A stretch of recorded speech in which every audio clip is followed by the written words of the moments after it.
সূরা যুখরুফ আয়াত ২২ থেকে।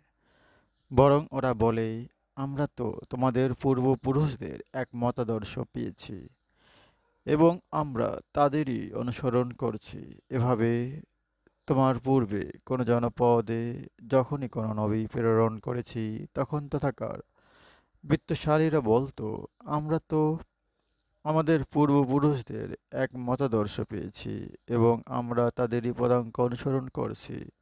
প্রত্যেক নবী বলতো, আমরা যদি তদপেক্ষা উৎকৃষ্ট পথনির্দেশ আনি, তবুও কি তোমরা পূর্বপুরুষদের অনুসরণ করবে?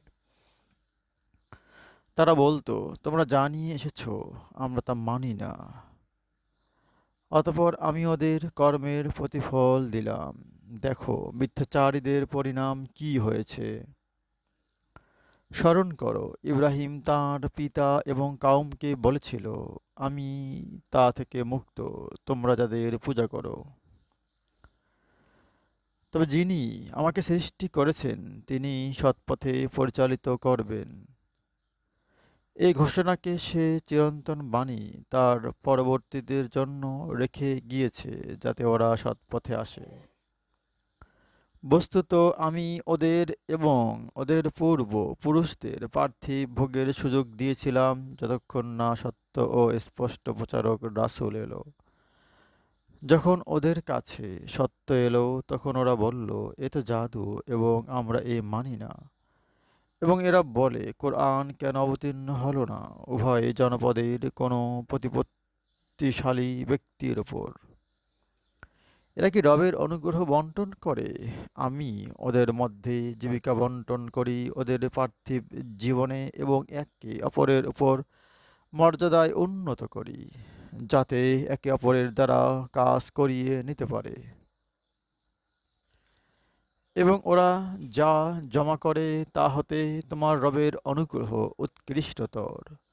সত্য প্রত্যাখ্যানে মানুষ এক মতাবলম্বী হয়ে পড়বে, এ আশঙ্কা না থাকলে দয়াময় আল্লাহকে যারা অস্বীকার করে তাদের অবিশ্বাসীদের তিনি দিতেন ওদের গৃহের জন্য রৌপ্য নির্মিত সিঁড়ি এবং দিতেন রৌপ্য নির্মিত দরজা, বিশ্রামের জন্য পালঙ্ক এবং স্বর্ণালঙ্কার। কিন্তু এসব তো ভোগ সম্ভার, পার্থিব জীবনের। সাবধানীদের জন্য তোমার রবের নিকট রয়েছে পরলোকের কল্যাণ।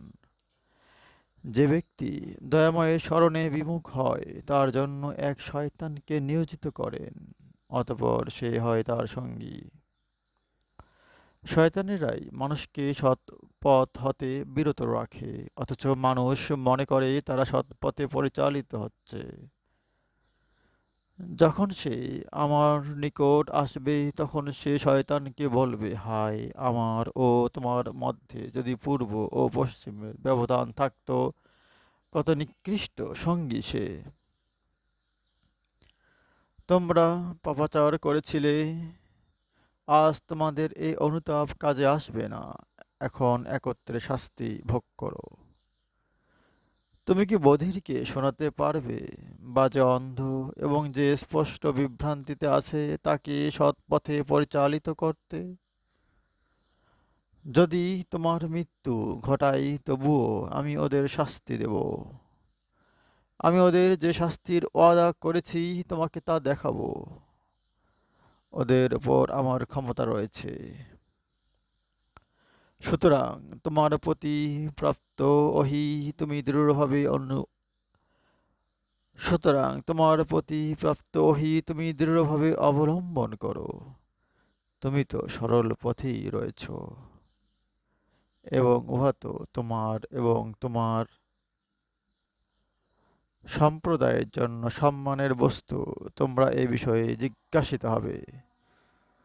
সূরা যুখরুফ আয়াত ২২ থেকে ৪৪। হে আল্লাহ পাক, আমাদের কোরআন বুঝে পড়ার তৌফিক দান করুন। আমিন।